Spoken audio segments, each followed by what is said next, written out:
अस्सलाम वालेकुम स्टूडेंट्स। तो कैसे हैं आप लोग?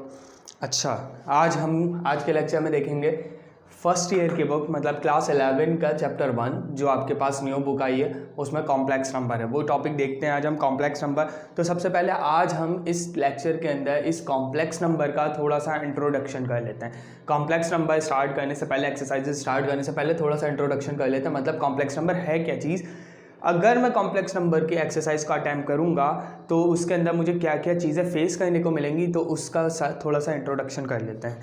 अच्छा, कॉम्प्लेक्स नंबर अभी हम जब 1.1 स्टार्ट करेंगे तो हमें देखने को मिलेगा एडिशन ऑफ कॉम्प्लेक्स नंबर्स के, 2 कॉम्प्लेक्स नंबर्स की या 3 कॉम्प्लेक्स नंबर्स की, बहुत सारे कॉम्प्लेक्स नंबर्स की एडिशन को कैसे कर सकते हैं हम।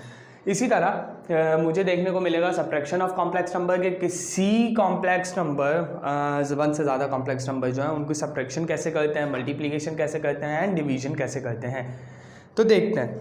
अच्छा, एडिशन ऑफ कॉम्प्लेक्स नंबर्स, मैं इस वक्त सिर्फ और सिर्फ 2 कॉम्प्लेक्स नंबर्स ले रहा हूँ। सब्ट्रैक्शन, एडिशन, मल्टीप्लिकेशन और डिवीजन सबके लिए 2 लेके आपको बताऊँगा क्या है मल्टीप्लिकेशन, डिवीजन। और जैसे आप 2 नंबर्स की करेंगे वैसे ही 3, 4, 5, 6 की भी करेंगे। फर्स्ट कॉम्प्लेक्स नंबर है मेरे पास Z1, सेकंड कॉम्प्लेक्स नंबर है Z2। अच्छा, Z1 के अंदर अगर आपको दिखे ये A है सिंपल, और यहाँ जो B है उसके साथ आयोटा मौजूद है, ठीक है। आयोटा ही असल में कॉम्प्लेक्स या इमेजनरी पार्ट है, जिसके अंदर इमेजनरी पार्ट आ जाए वो कॉम्प्लेक्स नंबर हो जाता है। Real and imaginary, A is real part and B is imaginary part. तो इमेजनरी पार्ट कैसे देखा जाता है, या तो आयोटा उसके साथ, ठीक। और भी 1-2 चीज़ें हैं, ओमेगा वगैरह, उसको अभी आप स्किप कर दें। फिलहाल हम आयोटा वाला टॉपिक डिस्कस कर रहे हैं कॉम्प्लेक्स नंबर में, तो आयोटा देखें। Z1 और Z2 2 कॉम्प्लेक्स नंबर्स हैं, उसके अंदर देखते हैं कॉम्प्लेक्स नंबर क्यों कहा, क्योंकि इसके अंदर एक रियल पार्ट मौजूद है, एक इमेजनरी। Z2 के अंदर भी एक रियल पार्ट है, एक इमेजनरी। इमेजनरी कौन सा होता है, जिसके साथ आयोटा आ रहा होता है, ठीक है। अगर मैं बोलूँ एडिशन करवानी है मुझे, मतलब Z1 को ऐड करवाना है Z2 में, ठीक है, एडिशन करानी है ना, तो Z1 Z2 अगर मैं ऐड कराऊँ तो Z1 की क्या वैल्यू है, A प्लस आयोटा B, और एडिशन करानी है इसलिए ऐड, ये Z1 हो गया, यही था ना। फिर उसके बाद प्लस, फिर Z2, ये Z2 है, Z2 क्या है, C प्लस आयोटा D, सही, यही था ना, Z1 plus Z2, Z1 plus Z2, ठीक है। अच्छा, अब क्या करेंगे हम कि इन दोनों की एडिशन करानी है। कॉम्प्लेक्स नंबर की एडिशन बहुत इजी है, बस करेंगे क्या, रियल पार्ट से ऐड करा देंगे, इमेजनरी से दूसरी कोई चीज़ देखने की हमें ज़रूरत ही नहीं है। रियल पार्ट Z1 में A था, मतलब A जिसके साथ आयोटा नहीं है, और Z2 में C था, इन दोनों को ऐड करा देंगे, सही। उसके बाद प्लस साइन है, प्लस। उसके बाद आपके पास जो इमेजनरी पार्ट हैं दोनों, उनको ऐड करा देंगे। इसमें इमेजनरी पार्ट B है, इसमें इमेजनरी पार्ट D है, बीच में प्लस। अच्छा, दोनों इमेजनरी पार्ट से पहले आयोटा लगा था तो मैंने कॉमन ले लिया, सही। अगर नहीं समझ आया हो तो आप इसको इस तरह देख लें, ये आपके पास आंसर है। इसको मैं अभी आपको, और A plus iota B plus C plus iota D, मैंने दोनों ब्रैकेट्स को ओपन कर लिया। अब क्या करेंगे, A और C को एक साथ कर लेंगे, A प्लस C, और iota B plus iota D, ठीक है। ये दोनों सेम है, इसको एक ब्रैकेट में कर लिया, रियल पार्ट है, इन दोनों में से मैंने आयोटा कॉमन निकाल लिया, तो B प्लस D, ठीक है। ये जो मेरे पास ऐसे बना है, इसमें फर्दर सिंप्लीफिकेशन आप क्वेश्चन के अंदर कर लिएगा, वैसे उसमें भी नहीं किएगा। ये अभी आप प्रॉपर्टीज़ पढ़ना है तो बस यहीं से देख लें और डायरेक्ट क्वेश्चन अटैम्प्ट किएगा कॉम्प्लेक्स नंबर के। ये भी आपके पास पेपर्स में जो आ रहे होते हैं सेक्शन A के अंदर आ रहे होते हैं, ठीक है। ये सेक्शन A के अंदर क्वेश्चंस आते हैं, सेक्शन A मतलब MCQs पार्ट। ये आपके इतने से क्वेश्चंस आपके सेक्शन B या सेक्शन D में नहीं आएंगे, ऑब्जेक्टिव में आ रहा होता है MCQs के अंदर। अच्छा, सब्ट्रैक्शन भी ऐसी होगी जैसे एडिशन हुई है, बस थोड़ा सा डिफरेंस होगा, वो क्या है देख लेते हैं। Z1 मेरे पास क्या है, A plus iota B, Z2 क्या है मेरे पास, C प्लस आयोटा D, सही। अब करना क्या, इन दोनों को सब्ट्रैक्ट करवाना है, मतलब Z1 में से सब्ट्रैक्ट करवाना है Z2 को, ठीक है। Z1 की वैल्यू लिखते हैं A प्लस आयोटा B, फिर सब्ट्रैक्ट कराना है माइनस, तो फिर Z2 की वैल्यू, ठीक है। चलें इसको सॉल्व कर लेते हैं। A प्लस आयोटा B, ये माइनस मल्टीप्लाई कराएंगे इस ब्रैकेट से, यहाँ C के पास कोई साइन नहीं है तो हमें पता है प्लस है, तो माइनस प्लस, माइनस का C, ये वाला माइनस और ये वाला प्लस मल्टीप्लाई होगा minus plus minus iota D. ठीक है, रियल पार्ट को से एक जगह कर लेते हैं और इमेजनरी पार्ट को एक जगह कर लेते हैं, लाइक टर्म्स एक साथ कर लेते हैं। ए माइनस सी प्लस का iota B minus iota D. ठीक है, ये आयोटा है, आई की तरह का साइन है, थोड़ा सा ऐसे ही बन रहा है इस तरह। ए माइनस सी को एक ब्रैकेट में कर लिया आपने, इन दोनों में से आपने आयोटा प्लस था, आयोटा कॉमन निकाला, प्लस कॉमन निकाला, आयोटा कॉमन निकाला, तो बी माइनस डी बचा। तो ये आपके पास किसका आंसर आ गया, Z1 माइनस Z2 का। सही, इस तरह होगी सब्ट्रैक्शन। बस सब्ट्रैक्शन का क्वेश्चन है, इस तरह दो वैल्यूज़ गिवन हो तो ए के साथ सी लिखना है, बीच में माइनस डाल के, बी के साथ डी लिखना है, बीच में माइनस डाल के, और यहाँ बीच में प्लस आएगा आयोटा के साथ। ठीक है, अब इसी तरह मल्टीप्लिकेशन देखते हैं। Z1 अगर आपको गिवन है a प्लस आयोटा बी और Z2 आपको गिवन है c प्लस आयोटा डी। ठीक है, अच्छा मल्टीप्लिकेशन कैसे होगी कि Z1 को Z2 से मल्टीप्लाई कराना है, तो इसका मतलब है Z1 की वैल्यू क्या है, a प्लस आयोटा बी को मल्टीप्लाई कराना है c प्लस आयोटा डी से। मल्टीप्लाई कराना आपको आता है, जब दो ब्रैकेट्स आपके पास गिवन हो, दो वैल्यूज़ हो, तो पहले ब्रैकेट की पहली वैल्यू उठाएं और दूसरा वाले ब्रैकेट के साथ लिख दें, फिर पहले ब्रैकेट की दूसरी वैल्यू उठाएं और दूसरे वाले ब्रैकेट के साथ लिख दें, मतलब सेकंड वाला ब्रैकेट 2 टाइम्स लिखा जा रहा होता है। अब इसको मल्टीप्लाई कराते हैं, क्या होगा, a multiply by C is A C plus a multiply by iota D is iota A D plus का b multiply by iota b multiply by C is B iota B C plus का iota B multiply by iota D iota iota iota square and B D. सही, और आपको पता होना चाहिए कि iota square बराबर होता है -1 के। ठीक है, ये अभी हम डिटेल में जब एक्सरसाइज स्टार्ट करेंगे तो और देख लेंगे। अच्छा, अब क्या करेंगे, A C as it is, ये iota A D as it is plus iota B C as it is plus iota की जगह आयोटा स्क्वायर की जगह -1 लिख लिया एंड बी डी। सही है, अब आपको नज़र आ रहा है कि ये माइनस मल्टीप्लाई होगा तो ये हो जाएगा आपके पास ए सी प्लस आयोटा, इन दोनों में से आयोटा कॉमन ले लें तो आपके पास ये आयोटा कॉमन आ गया, तो क्या बचेगा, A D plus B C, और यहाँ पे plus minus -1 multiply by B D is B D. अब आपको नज़र आ रहा है यहाँ पे आयोटा नहीं है, यहाँ आयोटा नहीं है, ये दोनों आपके पास रियल पार्ट है, इन दोनों को एक साथ लिख लें तो ये जाएगा आपके पास A C minus B D, इन दोनों को एक ब्रैकेट में कर लें, plus iota A D plus B C. ये आपके पास किसका आंसर आ गया, कॉम्प्लेक्स नंबर्स को जब आप मल्टीप्लाई, दो कॉम्प्लेक्स नंबर को जब आप मल्टीप्लाई करें तो क्या होगा, आप सिंपली लिख सकते हैं कि जो पहला ए के साथ सी को लिख लें मल्टीप्लाई करके, बीच में माइनस, बी के साथ डी को मल्टीप्लाई करके लिख लें, फिर प्लस आयोटा ए डी और बी सी, इन दोनों को मल्टीप्लाई कर लें।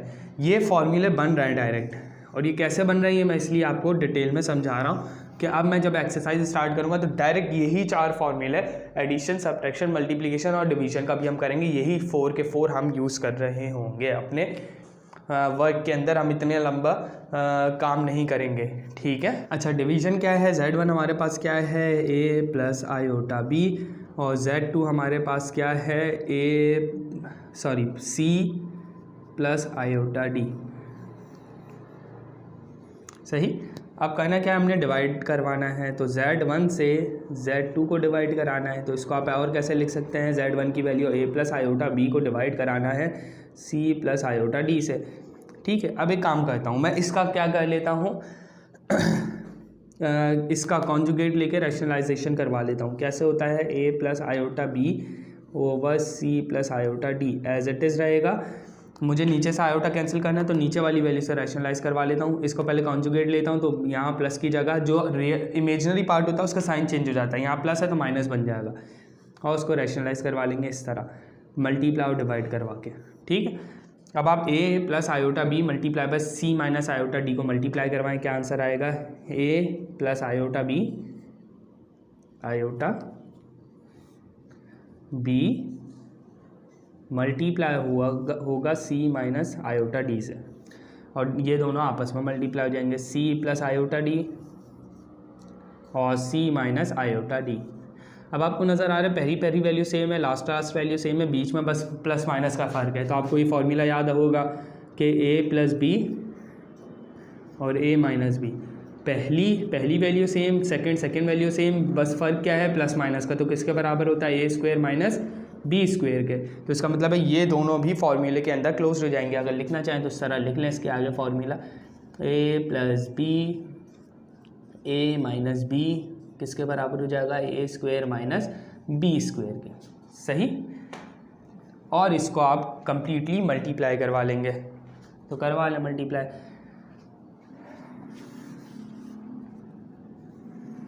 इसको मल्टीप्लाई करवाएंगे, a multiply by c, z1 divided by z2 is equals to, a लिखा जा रहा होगा आपके पास c माइनस आयोटा डी के साथ, c माइनस आयोटा डी, इसी तरह प्लस आयोटा b लिखेंगे, प्लस आयोटा b लिखेंगे c माइनस आयोटा डी के साथ। सही। डिवाइड किससे करवाएंगे हम, c का स्क्वायर a का स्क्वायर होता है ना, तो a इसमें हमारे पास क्या है c, मतलब c का स्क्वायर माइनस, क्योंकि माइनस आता है, फिर b का स्क्वायर, b क्या है iota b, sorry iota D का होल स्क्वायर। सही। a square minus b square. अब इनको ऊपर वाली वैल्यूज़ को मल्टीप्लाई कराएं, a multiply by c is A C minus iota A D plus iota B C minus iota square B D. सही। Divided by C square as it is minus इन दोनों का स्क्वायर कराएं, iota square and D square. अब हमें पता है iota square बराबर होता है हमारे पास -1 के। इसको अब आप सॉल्व कर लें। आगे क्या होगा आपके पास, z1 divided by z2, real part ये ए सी एज इट इज़, इन दोनों में से आप माइनस कॉमन लिया आपने और आयोटा माइनस कॉमन लिया, तो ए डी माइनस का था तो प्लस हो जाएगा, और बी सी प्लस का था तो माइनस हो जाएगा, और ये माइनस है माइनस, और आयोटा स्क्वायर -1 के बराबर है एंड बी डी। सही।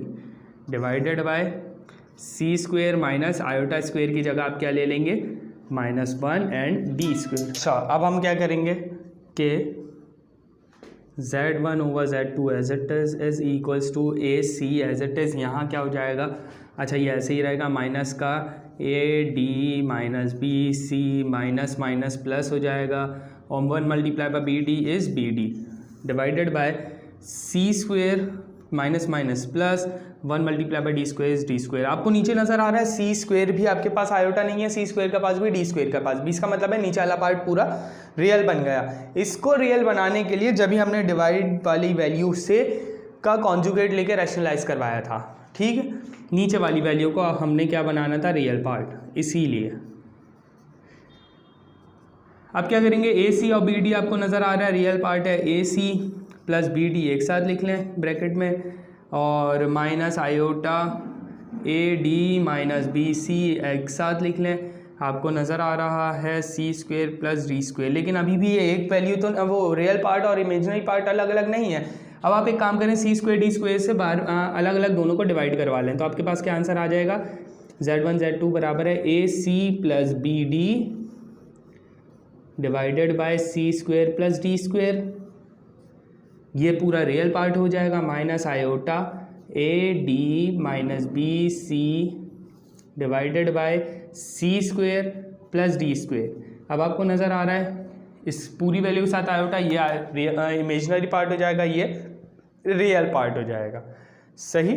अच्छा, ये तो आपके पास बीच में प्लस आ रहा, अगर मैं चाहूँ कॉम्प्लेक्स पार्ट को ऐसे भी लिखते हैं कि ए प्लस सी, और जब हम रियल पार्ट लिखेंगे तो कॉमा डाल देंगे, और कॉमा के बाद जो ये फर्स्ट वैल्यू है या सेकंड वैल्यू, ये याद रखिएगा, सेकंड वैल्यू जो होती है वो हमेशा इमेजिनरी पार्ट होता है, तो इमेजिनरी पार्ट को आप ऐसे लिखते हैं आयोटा के बगैर। हमें पता है इस ब्रैकेट में सेकंड वैल्यू ये बी और डी के साथ आयोटा है, लेकिन इसको हमने कॉम्प्लेक्स नंबर्स में लिखा है इस तरह, तो यहाँ पे आयोटा नहीं लगाएंगे। इसी तरह यहाँ पे भी आयोटा हटा दें, ए माइनस सी ये रियल पार्ट हो गया, कॉमे के बाद imaginary part B minus D. सही। इसी तरह ये मल्टीप्लिकेशन के अंदर क्या होगा आपके पास, मल्टीप्लिकेशन की जगह नहीं है, देख लेते हैं। खैर, एडिशन में क्या, वो डिवीजन में क्या होगा, A C plus B D divided by C square plus D square, comma और आयोटा हटा देंगे तो A D minus B C, और इसमें ब्रैकेट हटा दें, divided by C square plus D square, comma आ गया। इसका मतलब है अब हमें ज़रूरत नहीं है आयोटा की। यहाँ पे भी आप प्लस हटाएं, कॉमा डालें और आयोटा हटा दें, इन दोनों के पास से ब्रैकेट हटा दें। ऊपर लिख देता हूँ A C minus B D comma A D plus B C, ये आपके पास मल्टीप्लिकेशन। ठीक, अच्छा अब नेक्स्ट टॉपिक क्या है, कॉन्जुगेट। कॉन्जुगेट क्या है हमारे पास, कॉन्जुगेट मैंने वर्ड यूज़ किया था डिवीजन के अंदर, तो कॉन्जुगेट है क्या वो देख लेते हैं। क्या अगर मुझे Z1 गिवन है a प्लस आयोटा बी, और यहाँ मुझे क्वेश्चन दे दें कि आपने मालूम करना है फाइंड, या अभी सिर्फ एक ही Z ले रहे हैं तो 1 हटा दें, ठीक है, मालूम करना है ये। अब Z के ऊपर बार लगा हुआ है, इस बार को कहते हैं कॉन्जुगेट। और कॉन्जुगेट, अब मुझे कॉन्जुगेट लेना है, बस करें क्या, आप कुछ भी नहीं करना, a और आयोटा बी ऐसे ही रहेगा। फ़र्क क्या आएगा, ये जो आपके पास इमेजिनरी पार्ट है क्या है, b वाला आयोटा के साथ वाली वैल्यू, उसके पास क्या साइन है, प्लस है, माइनस कर दें, माइनस कर दिया, कॉन्जुगेट हो गया। बस यही मैं कह रहा था ना कि डिवीजन वाले में नीचे वाली वैल्यू का पहले मैंने कॉन्जुगेट किया, मतलब c प्लस आयोटा डी था तो c माइनस आयोटा डी कर दिया, और रैशनलाइज करवाया मतलब मल्टीप्लाई एंड डिवाइड करवाया। ठीक है, रैशनलाइजेशन क्या होता है कि किसी भी जिस वैल्यू को आप कॉन्जुगेट कर रहे हैं उसी वैल्यू से रैशनलाइज करवा दें, मल्टीप्लाई और डिवाइड, ये कॉन्जुगेट है, सिंपल सा है। एब्सोल्यूट वैल्यू क्या है, अगर मुझे जो गिवन है z a plus iota b, ठीक है, इसका मुझे एब्सोल्यूट लेना है, या मॉड जिसे कहते हैं मॉड्यूलस या मॉड, ठीक है, इस तरह अगर मुझे बोल दें कि ये मालूम करें, इसको कहते हैं मॉड या एब्सोल्यूट। ठीक है, कैसे मालूम करते हैं, या इसको सेकंड वर्ड इसका कहा जाता है कि लेंथ, इस z की लेंथ मालूम करें, तो कहना क्या आपने स्क्वायर रूट, और ये जो a है ये दो आपने इस तरह स्क्वायर लेना है और बीच में प्लस, पहला वाला a इसमें रख दें, सेकंड वाला b रख दें, आयोटा नहीं रखेंगे, सिर्फ b रखें, उसकी वैल्यू रखेंगे, आयोटा वाली वैल्यू इमेजनरी, पहले में रियल पार्ट, दूसरे में इमेजनरी पार्ट, और बीच में प्लस और दोनों का स्क्वायर और ऊपर स्क्वायर रूट। ठीक, ये आपके पास एब्सोल्यूट है। तो ये हमने डिस्कस कर लिया, चंद टॉपिक थे, addition, subtraction, multiplication, division, conjugate और एब्सोल्यूट, जो मुझे लगा कि एक्सरसाइज स्टार्ट करने से पहले आप लोगों को बता देने चाहिए, वो टॉपिक थे। इस 1.1 करेंगे फर्स्ट ईयर की क्लास 11 की, जो हमने लास्ट टाइम कॉम्प्लेक्स नंबर का टॉपिक इंट्रोडक्शन चैप्टर 1 का किया था, आज उसी की एक्सरसाइज 1 करते हैं।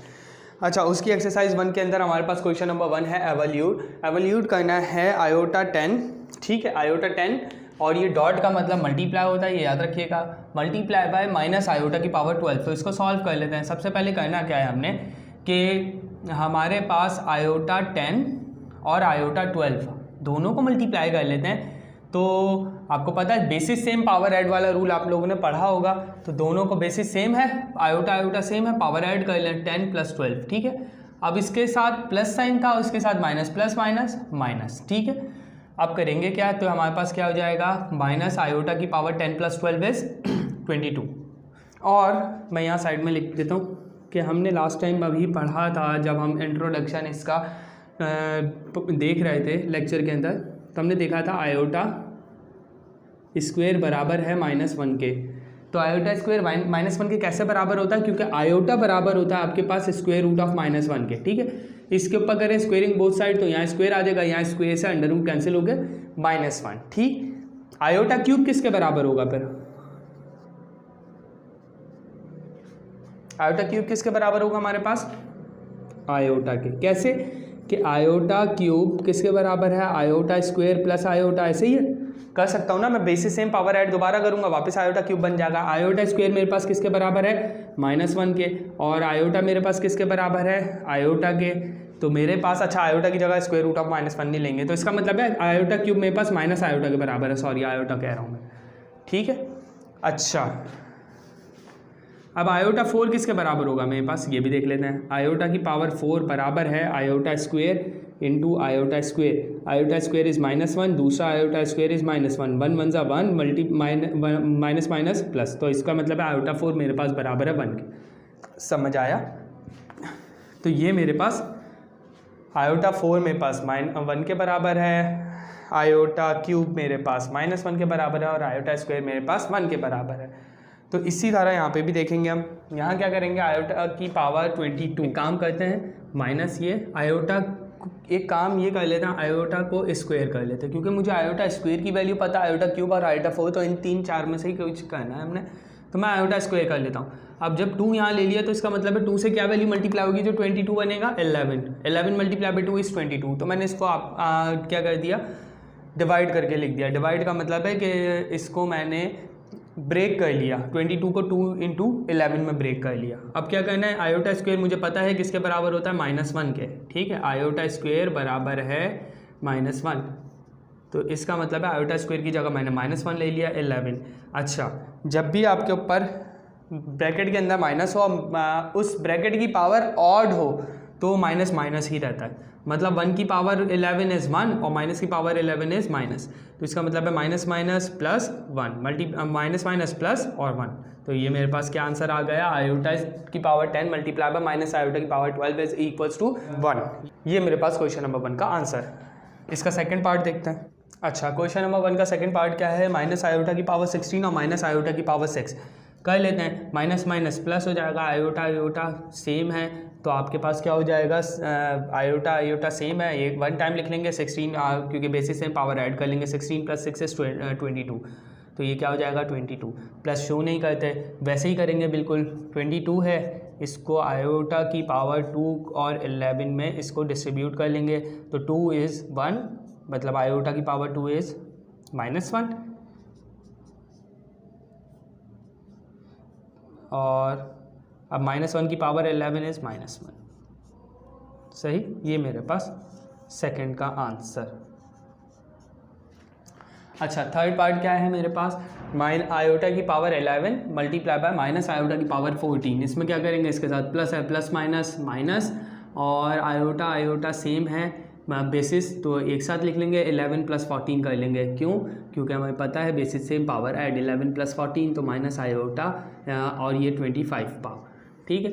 अब 25 को हम 2 में नहीं तोड़ सकते ना, क्योंकि अगर मैं 2 में तोड़ूं तो 2 से ऐसी क्या वैल्यू है जो मैं मल्टीप्लाई करूं 25, वो आएगा 12.5, तो हमें पॉइंट में तो नहीं लेनी ना। इसका मतलब है एक और काम ये करते हैं कि माइनस अलग कर लेते हैं, आयोटा और आयोटा की पावर 24, ठीक है, और आयोटा ऐसे कर सकता हूँ, आयोटा की पावर 24 और आयोटा, मतलब आयोटा आयोटा बेसिस सेम पर पावर ऐड करेंगे तो 24 + 1 25 वापस बन जाएगी। ये मैंने क्यों किया है, क्योंकि अच्छा, आयोटा की पावर 24 को मैंने 2 और 12 में डिस्ट्रीब्यूट कर लिया और आयोटा एज इट इज, ठीक। अच्छा, आयोटा स्क्वायर किसके बराबर है मेरे पास, -1 के, तो मैंने -1 ले लिया आयोटा स्क्वायर की जगह, एंड 12 इंटू आयोटा, यहाँ लिख लिया मैंने, कहा आयोटा स्क्वायर बराबर है -1 के। अब क्या करेंगे, माइनस और होल पावर क्या है, इवन है ना, तो ये माइनस प्लस बन जाएगा, मतलब प्लस का 1 मल्टीप्लाई बाय आयोटा, ठीक है, माइनस बाहर है ये वाला। अब क्या होगा आपके पास, iota multiply by minus iota, और ये वाला बीच अंदर वाला, सॉरी बाहर वाला माइनस आ जाएगा, तो माइनस आयोटा आंसर। सही। अब इसका हम देखते हैं क्वेश्चन नंबर 2। अच्छा, क्वेश्चन नंबर 2 क्या है हमारे पास, for what value of n, के n की क्या वैल्यू होगी जब आयोटा की पावर n मेरे पास बराबर हो 1 के, मतलब हमें कितनी वैल्यूज़ निकालनी है, पहले आयोटा की पावर n 1 किसके बराबर है, n की वो वैल्यू निकालनी है, फिर आयोटा की पावर n आयोटा के बराबर है, ये कौन सी वैल्यू होगी, ये निकालनी है, आयोटा की पावर n -1 के बराबर हो, फिर n की वैल्यू कौन सी होगी, ये निकालनी है, और आयोटा की पावर n माइनस आयोटा के बराबर हो, मतलब n की 4 वैल्यूज़ निकालनी है, 1 2 3 4। मतलब अगर आपको नहीं समझ आए तो इसको ऐसे समझ लें कि आयोटा की पावर n, आयोटा की पावर n, सबसे पहले हमने निकालना है कि आयोटा की पावर n बराबर होना चाहिए 1 के, तो यहाँ n की क्या वैल्यू आएगी, फिर मुझे निकालना है आयोटा की पावर n बराबर होना चाहिए आयोटा के, फिर मुझे निकालना है आयोटा की पावर n बराबर होना चाहिए -1 के, फिर आयोटा की पावर n बराबर होना चाहिए माइनस आयोटा के। ये 4 वैल्यूज़ निकालनी है, मतलब यहाँ n की क्या वैल्यू रखूँ कि आयोटा बराबर आ जाए 1 के, यहाँ n की क्या वैल्यू रखूँ कि आयोटा बराबर आ जाए आयोटा के, यहाँ n की क्या वैल्यू रखूँ कि आयोटा बराबर आ जाए -1 के, यहाँ n की क्या वैल्यू रखूँ कि आयोटा की पावर जो भी n वैल्यू रखूँ वो बराबर आ जाए -1 के, माइनस आयोटा के। ये आप यहाँ से देख सकते हैं, बहुत ईजी है, ऐसे ही है।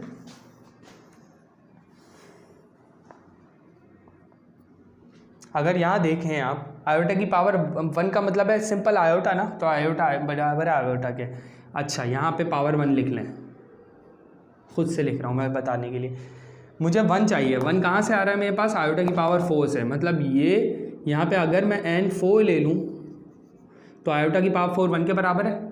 तो मतलब यहाँ इस 1 कहाँ पे आएगा, जब n की पावर 4, n की वैल्यू 4 रखेंगे। यहाँ n की वैल्यू क्या रखें देखते हैं। 1 मुझे आयोटा चाहिए, आयोटा कहाँ से आ रहा है, पावर जब 1 है, तो इसका मतलब है मुझे अगर मैं n की वैल्यू 1 रख दूँ तो आयोटा की पावर 1 बराबर है आयोटा के। ठीक है, इसी तरह ये देखते हैं कि आयोटा की पावर n की जगह कौन सी वैल्यू रखूँ कि 1 आए। यहाँ 1 कहाँ पे आ रहा है मेरे पास, सॉरी -1 आया। -1 कहाँ आ रहा है, जब आयोटा की पावर 2 है, मतलब n की वैल्यू जब मैं 2 रखूँ।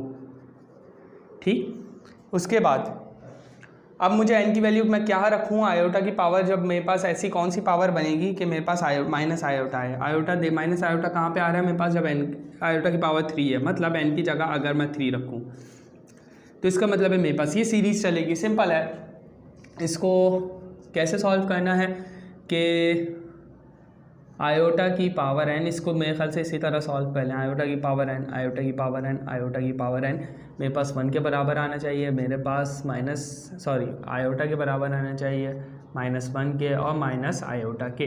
तो जब मैं यहाँ पे n की जगह 4 रखूँगा तो मेरे पास क्या आ जाएगा, आयोटा की पावर 4 बराबर है 1 के। इसको आप इस तरह लिख लें, n की जगह जब मैं 1 रखूँगा तो ये मेरे पास आयोटा की पावर 1 बराबर है आयोटा के। फिर मैं जब n की जगह क्या रखूँगा, 2 रखूँगा, तो मेरे पास आयोटा की पावर 2 इज़ बराबर है -1 के। इसी तरह जब मैं n की जगह क्या रखूँगा, 3, तो आयोटा की पावर 3 मेरे पास बराबर है माइनस आयोटा के।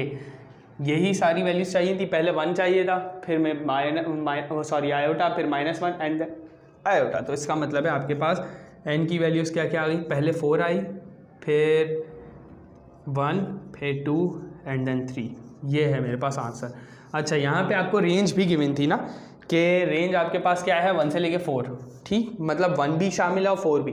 तो 1 से लेके 4 का मतलब है 1 2 3 4, यही 4 वैल्यूज़ n की होनी चाहिए जिसमें मुझे ये सब सेटिस्फाई करना है। तो यही 4 वैल्यूज़ आई 1 2 3 एंड 4।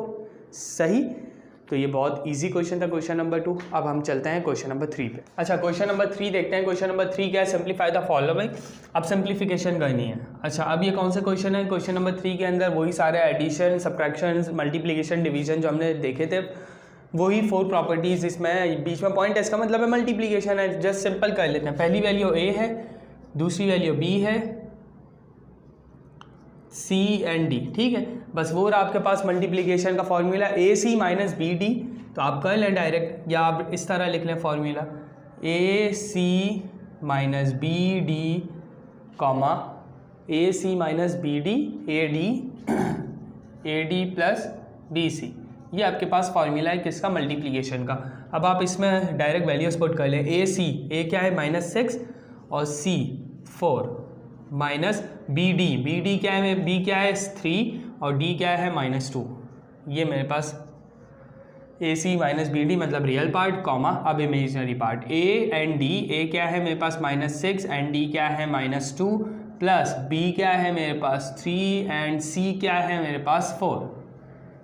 सही, अब इनको मल्टीप्लाई करवा लें। 6 4 ज़ा 24 और 4 के साथ प्लस है, 6 के साथ माइनस है, तो -24 प्लस माइनस माइनस। इसी तरह ये माइनस बाहर आगे माइनस से मल्टीप्लाई हुआ, प्लस 3 2 ज़ा 6 कॉमा 6 2 ज़ा 12 और माइनस माइनस प्लस, प्लस का 3 4 ज़ा 12। सही, ये मेरे पास वैल्यू आ गई। अब इनको आप प्लस माइनस करवा लें। 24, अब यहाँ देखें minus plus minus, 24 minus 6 is 18। बड़ी वैल्यू क्या है 24, तो उसके साथ वाला साइन जो है वो लिखेंगे 18 के साथ, तो माइनस, फिर कॉमा 12 प्लस 12 इज 24। तो ये मेरे पास क्या आंसर आ गया है, -18 एंड 20।